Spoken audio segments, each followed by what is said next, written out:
Everyone, अब हम शुरू करेंगे इसके प्रश्न और ये आखिरी चैप्टर है। इस क्वेश्चन के बाद इतिहास खत्म हो जाएगा पूरा और इसके बाद हम शुरू करेंगे आधुनिक भारत का इतिहास, क्योंकि सबसे ज़्यादा प्रश्न उसी में से आते हैं। तो चलिए शुरू करते हैं इसको।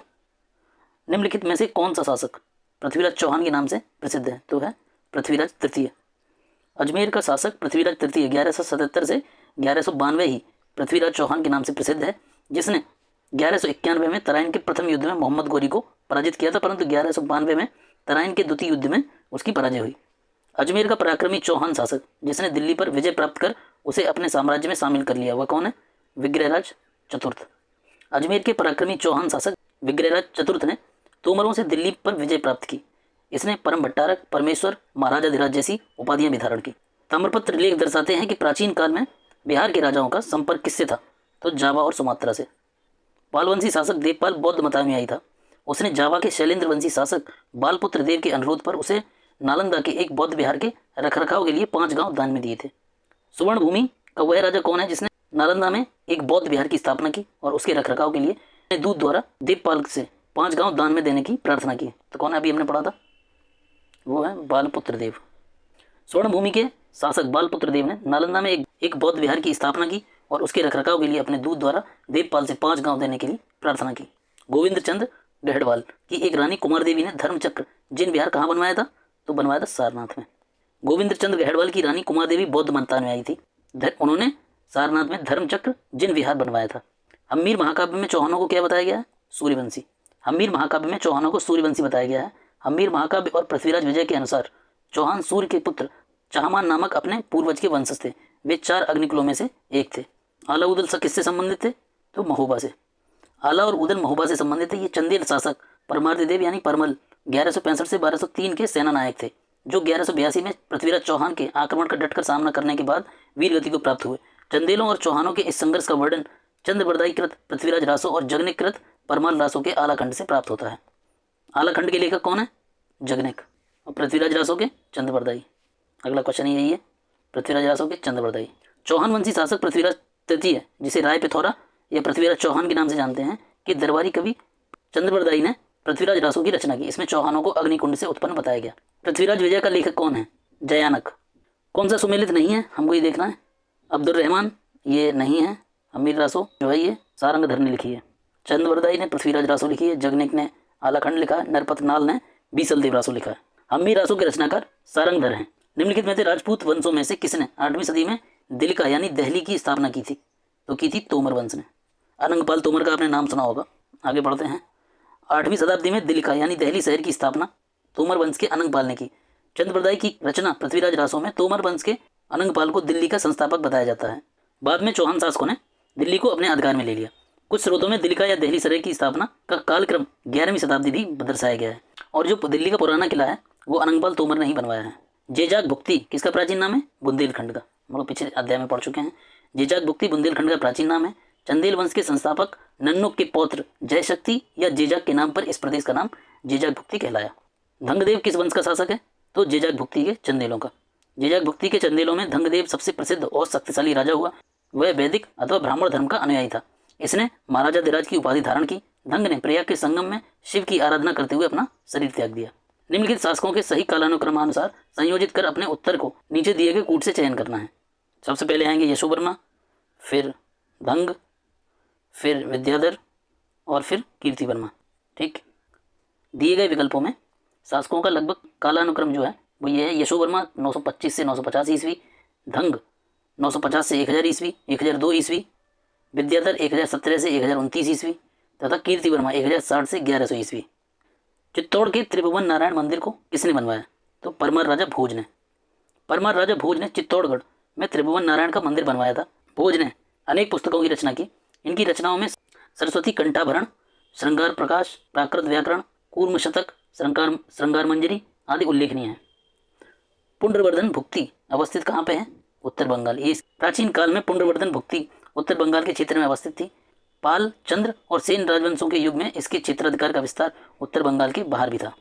पाल वंश का संस्थापक कौन था? गोपाल। पाल वंश का संस्थापक गोपाल था। पाल वंश एक क्षत्रिय वंश था। वह बौद्ध मतानुयायी था। उदंतपुर शिक्षा केंद्र निम्न में से किस राज्य में अवस्थित था? तो ये बिहार में है। उदंतपुर जिसे उद्दंडपुर भी कहा जाता है, प्राचीन काल में एक प्रमुख शिक्षा केंद्र था। यह बिहार राज्य में अवस्थित था। इसकी स्थापना पाल वंश के प्रथम शासक गोपाल ने की थी। निम्नलिखित में से किसने सोमपुर महाविहार का निर्माण करवाया है? तो धर्मपाल ने। धर्मपाल ने विक्रमशिला और सोमपुरी पहाड़पुर में प्रसिद्ध विहारों की स्थापना की थी। उसकी राजसभा में प्रसिद्ध बौद्ध लेखक हरिभद्र निवास करता था। तारानाथ के अनुसार उसने 50 धार्मिक विद्यालयों की स्थापना करवाई, किंतु राजा के रूप में उसमें धार्मिक असहिष्णुता और कट्टरता नहीं थी। विक्रमशिला नामक प्राचीन विश्वविद्यालय की स्थापना बंगाल के किस शासक ने करवाई? तो धर्मपाल ने। विक्रमशिला के प्राचीन बौद्ध विश्वविद्यालय की स्थापना बंगाल के पाल वंशी शासक धर्मपाल, जिसका शासन रहा 770 से 840 ईस्वी, लगभग 40 साल, के द्वारा की गई। नालंदा विश्वविद्यालय के पतन के बाद यह बौद्ध धर्म के प्रमुख केंद्र के रूप में विकसित हुआ। उस पाल शासक का नाम बताइए जिसने विक्रमशिला विश्वविद्यालय की स्थापना की? तो धर्मपाल। विक्रमशिला विश्वविद्यालय किसके द्वारा स्थापित किया गया? धर्मपाल। विक्रमशिला विश्वविद्यालय की स्थापना किसने की? धर्मपाल। विक्रमशिला महाविहार की स्थापना किस वंश के शासक द्वारा करवाई गई? तो पाल वंश के। और किसने की? धर्मपाल। निम्नलिखित में से किस शासक ने विक्रमशिला विश्वविद्यालय की स्थापना की? धर्मपाल। प्राचीन भारत के एक महान शिक्षा केंद्र विक्रमशिला महाविहार की स्थापना किसने की? धर्मपाल। और इसने किसकी की? कुमारगुप्त प्रथम ने, नालंदा, आपको याद ही होगा। निम्नलिखित में से कौन विक्रमशिला विश्वविद्यालय के संस्थापक हैं? धर्मपाल। विक्रमशिला आज किस राज्य में अवस्थित है? तो है बिहार में। पाल वंश के शासक धर्मपाल ने बिहार राज्य के भागलपुर में विक्रमशिला विश्वविद्यालय की स्थापना की। यहाँ बौद्ध धर्म और दर्शन के अतिरिक्त न्याय, तत्वज्ञान, व्याकरण आदि की शिक्षा दी जाती थी। इस विश्वविद्यालय से संबद्ध विद्वानों में रक्षित, जेतारी, विरोचन, रत्नाकर, शांति, ज्ञानश्री, दीपंकर आदि नाम से प्रसिद्ध थे। दीपंकर ने लगभग 200 ग्रंथों की रचना की। बख्तियार खिलजी ने इस विश्वविद्यालय को नष्ट कर दिया। बिहार में विक्रमशिला विश्वविद्यालय के संबंध में निम्नलिखित कथनों पर विचार कीजिए। यह बिहार के वर्तमान बांका जिले में स्थित है। इसकी स्थापना पाल वंश के राजा गोपाल ने की। आप सब बताइए कौन सा सही है? बौद्ध धर्म का वज्रयान संप्रदाय यहाँ फला फूला। यहाँ खगोल विज्ञान, तर्क, कानून, व्याकरण और दर्शन जैसे अन्य विषय भी पढ़ाए जाते थे। इसमें पूछा कौन सा गलत है, तो गलत कौन कौन सा है? बांका जिले में नहीं है और गोपाल ने नहीं करवाई है, तो वज्रयान शाखा गई है, ठीक है, ये भी ठीक है। और यहाँ पे अन्य विषय भी पढ़ाए जाते थे। विक्रमशिला जो है वर्तमान भागलपुर में है और इसकी स्थापना धर्मपाल ने करवाई, ना कि गोपाल ने। और इस विश्वविद्यालय में बौद्ध धर्म की शाखा तंत्रयान शाखा वज्रयान का सबसे ज़्यादा प्रभाव था। इसके अतिरिक्त विश्वविद्यालय में खगोल विज्ञान, तर्कशास्त्र, कानून और व्याकरण, दर्शन, अन्य विषय भी पढ़ाए जाते थे। 12वीं शताब्दी के अंत में इस विश्वविद्यालय को मोहम्मद बिन बख्तियार खिलजी द्वारा नष्ट कर दिया गया। निम्नलिखित में से किस यक्किन राजाओं को जनता द्वारा प्रत्यक्ष रूप से चुना गया था? तो कौन कौन है? एक तो गोपाल है और दूसरा है नंदीवर्मन पल्लव मल। इसकी व्याख्या देख लेते हैं। पाल वंश के संस्थापक गोपाल और पल्लव नरेश नंदीवर्मन पल्लव मल को जनता द्वारा प्रत्यक्ष रूप से चुना गया। धर्मपाल के खालीमपुर अभिलेख से पता चलता है मत्स्य न्याय से छुटकारा पाने के लिए प्रकृतियों यानी सामान्य जनता ने गोपाल को लक्ष्मी की बाह ग्रहण कराई। पल्लव शासक परमेश्वर वर्मन की आकस्मिक मृत्यु के उपरांत कांची के लोगों ने उसी वंश की एक शाखा के राजकुमार नंदीवर्मन पल्लव मल्ल को शासक के रूप में चुना। यह हिरण्यवर्मा का पुत्र था। निम्नलिखित स्थानों में से कौन सा स्थान पूर्व मध्यकाल में शिक्षा का केंद्र नहीं था? तो कौन सा नहीं था? तक्षशिला, क्योंकि ये कहाँ कब का है? ये प्राचीन काल का है, ठीक है, या मौर्य का कह लीजिए। इसकी व्याख्या देख लेते हैं। वर्तमान पाकिस्तान के पंजाब रावलपिंडी जिले में स्थित तक्षशिला प्राचीन समय में गांधार राज्य की राजधानी थी। प्राचीन काल में तक्षशिला शिक्षा का एक प्रसिद्ध केंद्र था। यहाँ अध्ययन के लिए दूर दूर से विद्यार्थी आते थे, जिसमें राजा सामान्य जन दोनों ही सम्मिलित थे। कौशल के राजा प्रसेनजित, बिंबिसार का राजवैद्य जीवक, कनिष्क का राजवैद्य चरक, बौद्ध विद्वान वसुबंधु, चाणक्य आदि ने यहीं से शिक्षा प्राप्त की। बौद्ध साहित्य से पता चलता है कि यह वैदिक और धनुर्विद्या की शिक्षा के लिए विश्व में प्रसिद्ध था। 5वीं सदी में गुप्तों के समय नालंदा स्थित विश्वविद्यालय अस्तित्व में आया। सर्वप्रथम कुमारगुप्त प्रथम ने नालंदा बौद्ध विहार को दान दिया और बाद में बुद्धगुप्त और तथागत गुप्त और बालादित्य नामक गुप्त शासकों ने भी इस विहार को दान दिए। पाल वंश के शासक धर्मपाल ने 8वीं सदी में बिहार के भागलपुर में विक्रमशिला विश्वविद्यालय की स्थापना की। पाल वंश के काल में उदंतपुर में भी एक विश्वविद्यालय की स्थापना हुई थी। निम्नलिखित में से किसने राष्ट्रकूट साम्राज्य की? तो है दंतीदुर्ग। राष्ट्रकूट वंश की स्थापना 736 में दंतीदुर्ग ने की। दंतीदुर्ग के संबंध में कहा जाता है कि वह उज्जैनी में उसने हिरण्यगर्भ यानी महादान यज्ञ करवाया था। निम्नलिखित में से किसने हिरण्यगर्भ धार्मिक कार्य कराया था? तो है दंतीदुर्ग। इसने किस वंश की स्थापना की? राष्ट्रकूट वंश की। निम्नलिखित में से कौन अपने पिता के अभियानों के क्रम में सैनिक छावनी में पैदा हुआ? तो अमोघवर्ष राष्ट्रकूट। राष्ट्रकूट राजा अमोघवर्ष प्रथम का जन्म 800 ईस्वी में नर्मदा नदी के किनारे श्री भवन नामक स्थान पर सैनिक छावनी में हुआ। उस समय इसके पिता राष्ट्रकूट राजा गोविंद तृतीय उत्तर भारत के सफल अभियानों के बाद वापस लौट रहे थे। महानतम प्रत्यार राजा कौन है? तो मेहर भोज। प्रत्यार वंश का महानतम शासक मेहर भोज था। इसका शासनकाल 836 से 885 ईस्वी तक था। धर्मपाल पाल वंश का राजा है, जिसका शासनकाल 770 से 810 ईस्वी तक है। महेंद्रपाल प्रथम प्रत्यार शासक था। इसका शासनकाल 885 से 910 ईस्वी तक रहा, जो कि मेहर भोज के जस्ट बाद का है। मेहर भोज का 885 में खत्म होता है और महेंद्रपाल प्रथम का 885 से 910 तक रहा, जबकि हर्ष पुष्यभूति वंश का शासक था। इसका शासनकाल 606 से 647 ईस्वी तक रहा। यही हर्षवर्धन है पुष्यभूति वंश का। गुर्जर प्रतिहार शासकों में से किसकी उपाधि आदि वराह थी? तो है मिहिर भोज की। मिहिर भोज गुर्जर प्रतिहारों का सर्वाधिक शक्तिशाली शासक था। यह वैष्णव धर्मानुयायी था और उसने आदिवरा और प्रभास जैसी उपाधियां धारण की थी। राजा मिहिर भोज के संबंध में क्या सही नहीं है? तो कौन सा सही नहीं है? कि वे नागभट्ट द्वितीय के पुत्र थे, ये सही नहीं है। और सही कौन कौन से हैं? उनके साम्राज्य की राजधानी कन्नौज थी। अरब यात्री अल मसूदी ने उन्हें राजा बोहरा का नाम दिया था। इसकी व्याख्या देख लेते हैं, वो किसके पुत्र थे, है ना। सम्राट रामभद्र की रानी अप्पा देवी से उत्पन्न राजा मिहिर भोज इतिहास के महानतम शासकों में से एक था। इसने 836 ईस्वी में लगभग कन्नौज पर कब्जा कर लिया। उसे अपनी राजधानी बना लिया। अरब निवासी अल मसूदी ने 10वीं शताब्दी में गुजरात की यात्रा की। अपने विवरण में उसने गुर्जर प्रतिहार राज्य को अल जुज्र तथा वहां के राजा को बोरा कहा था। अल मसूदी के गुजरात आने के पूर्व ही राजा भोज की मृत्यु हो चुकी थी। ये भी क्वेश्चन ही है कि पूछा जाए कि अल मसूदी किसके समय आया था, तो आया मिहिर भोज के समय। उनको क्या उपाधि दी थी उसने? राजा बोरा की। निम्नलिखित ऐतिहासिक व्यक्तियों के नाम कालानुक्रमानुसार संयोजित कर नीचे कूट मिलाना है। तो देखिए फिर से मिलाते हैं हम इसको। वत्सराज सबसे पहले, इसके बाद नागभट्ट द्वितीय, फिर महेंद्रपाल और फिर महीपाल। इनको देख लेते हैं व्याख्या में। शासकों का सही कालानुक्रम है वत्सराज 775 से 800 ईस्वी, नागभट्ट द्वितीय 800 से 833 ईस्वी, महेंद्रपाल प्रथम 885 से 910 ईस्वी और महीपाल प्रथम 912 से 944 ईस्वी। निम्नलिखित में से कौन सा शासक गुर्जर प्रतिहार राजवंश से संबंधित नहीं है? तो कौन सा नहीं है? भरत भट्ट फर्स्ट। अग्निकुल के राजपूतों में सर्वाधिक प्रसिद्ध प्रतिहार वंश था, जो गुर्जरों की शाखा से संबंधित होने के कारण इतिहास में गुर्जर प्रतिहार कहा जाता है। पुलकेशिन द्वितीय के एहुल प्रशस्ति में गुर्जर जाति का उल्लेख सर्वप्रथम हुआ है। गुर्जर प्रतिहार वंश का संस्थापक नागभट्ट प्रथम 730 से 756 ईस्वी तक था। इस वंश के अन्य शासकों में वत्सराज 775 से 800, नागभट्ट 800 से 833, मिहिर भोज 836 से 885 और महेंद्रपाल प्रथम 885 से 910, देवपाल 948 से 949 इत्यादि आते हैं। इस वंश के शासकों में भरत भट्ट प्रथम का नाम नहीं आता है। अरब यात्री सुलेमान ने किस प्रतिहार राजा के शासनकाल में भारत की यात्रा की? तो किसकी? भोज प्रथम। प्रतिहार शासक मिहिर भोज अथवा भोज प्रथम के शासनकाल में ही अरब यात्री सुलेमान भारत आया था। सुलेमान के वर्णन से ज्ञात होता है कि भोज ने पश्चिम में अरबों के प्रसार को रोक दिया था। महान जैन विद्वान हेमचंद किसकी सभा को अलंकृत करते थे? कुमारपाल की। महान जैन विद्वान हेमचंद्र ने सोलंकी वंश के जयसिंह सिद्धराज के समय में प्रमुखता विजय प्राप्त की। महान जैन विद्वान हेमचंद ने सोलंकी वंश के राजा जयसिंह सिद्धराज के समय प्रमुखता विजय प्राप्त की, तथापि वे उत्तराधिकारी कुमारपाल 1143 से 1172 ईस्वी के सलाहकार के रूप में उसकी सभा को अलंकृत करते थे। निम्नलिखित में से किसे एक नया संवत चलाने का यश प्राप्त है? किसको है? लक्ष्मण सेन को। इसने क्या कौन सा संवत चलवाया था? लक्ष्मण संवत। लक्ष्मण सेन ने 1179 से 1206 तक सेन वंश का शासक रहा। इन्होंने 28 वर्षों तक शासन किया। इनके द्वारा एक नया संवत चलाया गया, लक्ष्मण संवत। लक्ष्मण संवत का प्रारंभ निम्नलिखित में से किस वंश के द्वारा किया गया था? तो सेनों के द्वारा। बंगाल में निम्नलिखित में से सेन शासकों के आरोही कालानुक्रम को व्यवस्थित करिए। तो ये है हमारा आंसर। सबसे पहले आएगा 3, तो इसको हम 1 कर देंगे। इसके बाद 2 विजय सेन, फिर आएगा बल्लाल सेन 3 और 4 लक्ष्मण सेन। प्रख्यात इतिहासकार आर.सी. मजूमदार के अनुसार सेन वंश का संस्थापक सामंत सेन था। उसके उपरांत हेमंत सेन इस वंश का शासक बना। सेन वंश का प्रथम ऐतिहासिक शासक विजय सेन 1095 से 1158 ईस्वी तक था।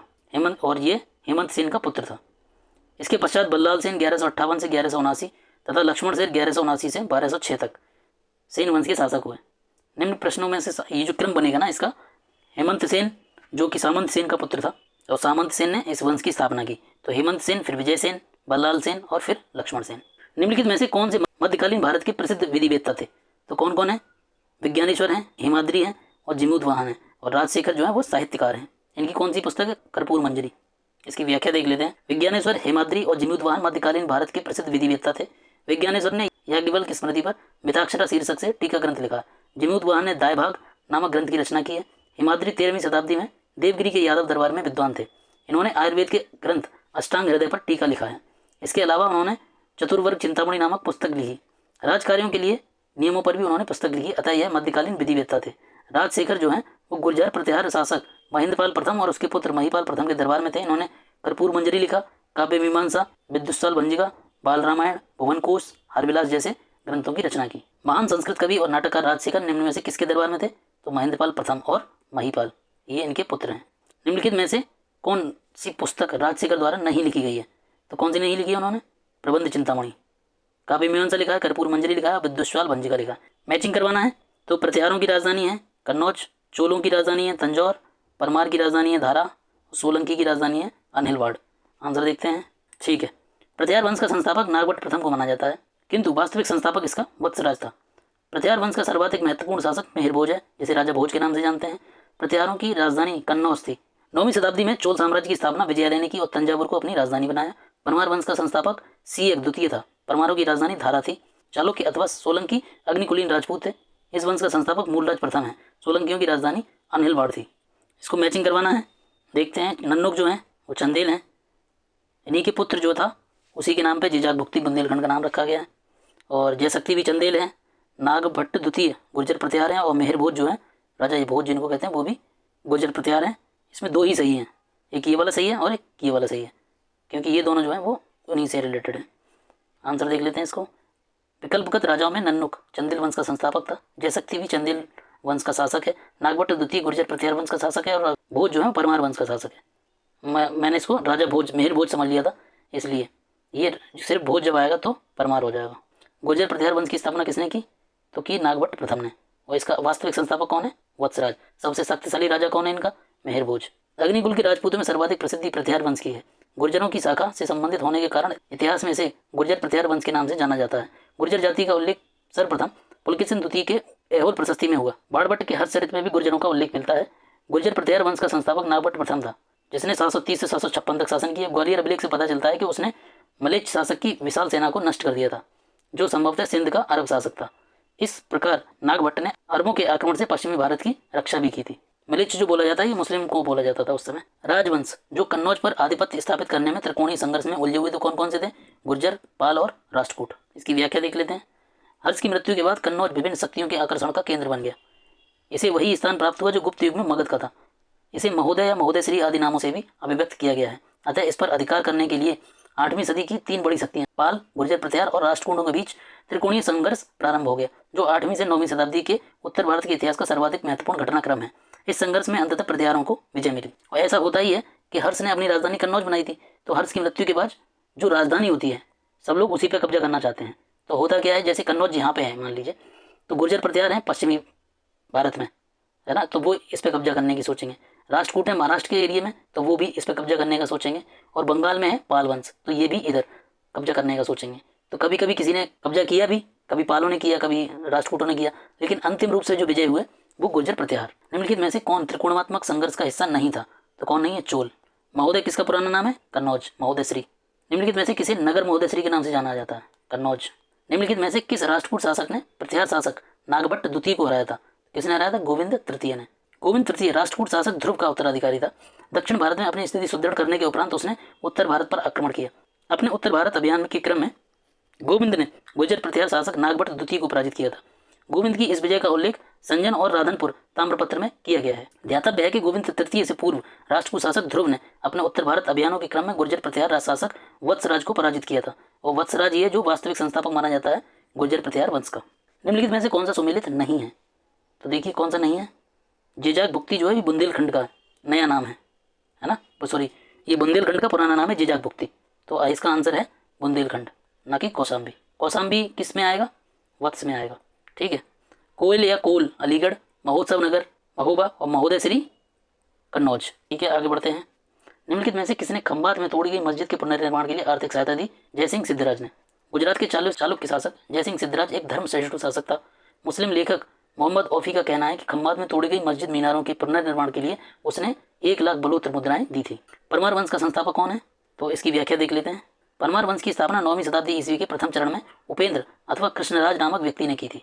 दारा नामक नगरी परमार वंश की राजधानी थी। उत्तराखंड लोक सेवा आयोग ने इसका विकल्प कनकपाल को माना है और इसका सही उत्तर जो है वो उपेंद्र या कृष्णराज होगा। राजा भोज ने शासन किया था धारा पर।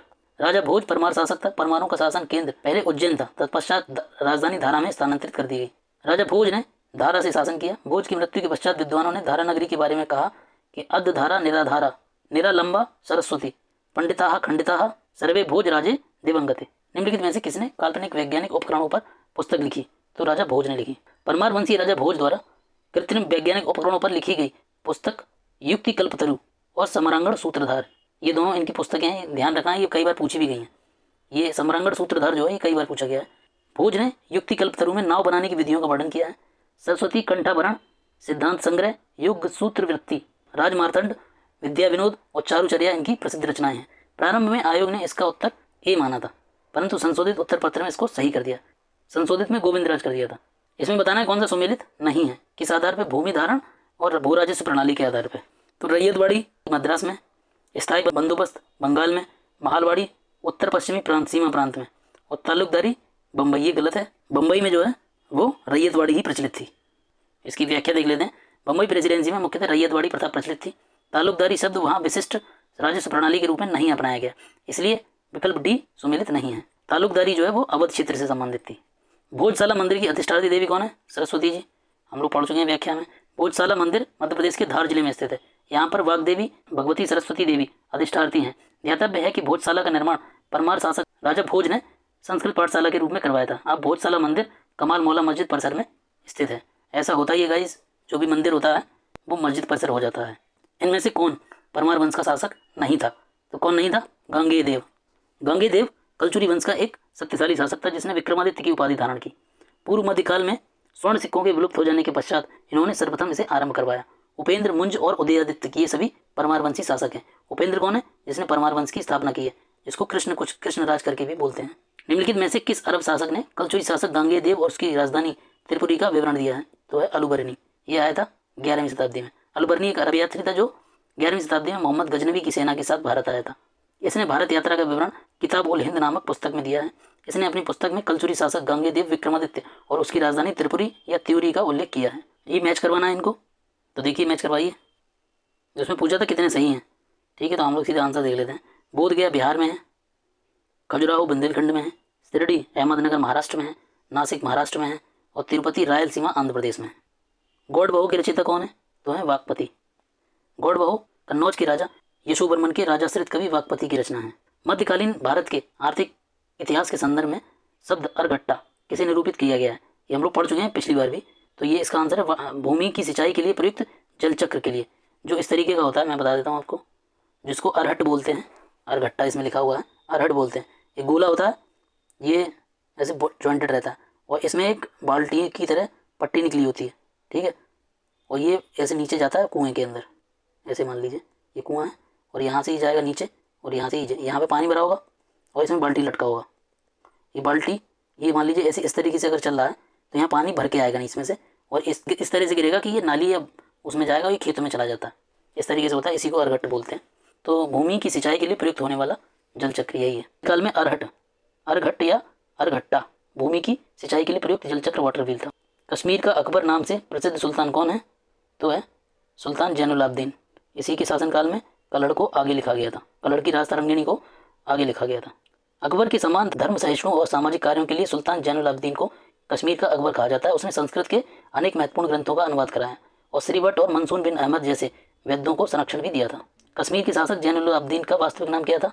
इसका वास्तविक नाम था शाही खां। इसकी व्याख्या देखते हैं। 1420 ईस्वी में अली शाह का भाई शाही खां जैनुलाब्दीन के नाम से कश्मीर के सिंहासन पर बैठा। वह कश्मीर का सबसे महान शासक हुआ। वह धार्मिक दृष्टि से अत्यंत सहिष्णु था। उसकी धार्मिक उदारता के कारण उसकी तुलना मुगल बादशाह अकबर से की जाती है। उसने हिंदुओं पर लगने वाला जजिया कर हटा दिया। ऐसा करने वाला वह प्रथम शासक था। उसने गो हत्या को निषिद्ध कर दिया और उसके समय में महाभारत, दशावतार और राजतरंगिणी का फारसी में अनुवाद किया गया। कर्नाट वंश का संस्थापक कौन था? तो नान्यदेव। कर्नाट वंश का संस्थापक नान्यदेव 1097 से 1147 ईस्वी तक वह एक महान योद्धा था। नान्यदेव ने कर्नाट की राजधानी सिमरावगढ़ को बनाया था। कर्नाट वंश का शासनकाल 1097 से 1325 ईस्वी मिथिला का स्वर्ण युग कहा जाता है। कर्नाट का अंतिम शासक कौन था? तो हरि सिंह। ये बिहार में पूछे गए प्रश्न है। कर्नाट का अंतिम शासक हरि सिंह या हीर सिंह देव, जो कि 1195 से लेके और 1325 तक था। ये कला साहित्य का महान संरक्षक था। कुरुसपाल शिलालेख में किस राजा के बारे में जानकारी मिलती है? तो सोमेश्वर प्रथम के बारे में। सोमेश्वर प्रथम कहाँ है? छत्तीसगढ़ के बस्तर जिले के कुरुसपुर गांव से सोमेश्वर प्रथम का शिलालेख प्राप्त हुआ। संस्कृत भाषा में रचित यह अभिलेख 39 पंक्तियों का है। इसमें सोमेश्वर द्वारा ग्राम दान का विवरण प्राप्त होता है। अब यहाँ पे ये समाप्त हो चुका है प्राचीन इतिहास पूरा, और अब हम मध्यकालीन जो इतिहास है इसको स्किप करके और सीधे पहुँचेंगे आधुनिक काल में। आधुनिक भारत को हम लोग पढ़ेंगे 2 पार्ट्स में। पहला पार्ट होगा यूरोपीय कंपनियों के आगमन से लेके और 1857 की क्रांति तक, और दूसरा पार्ट क्या होगा?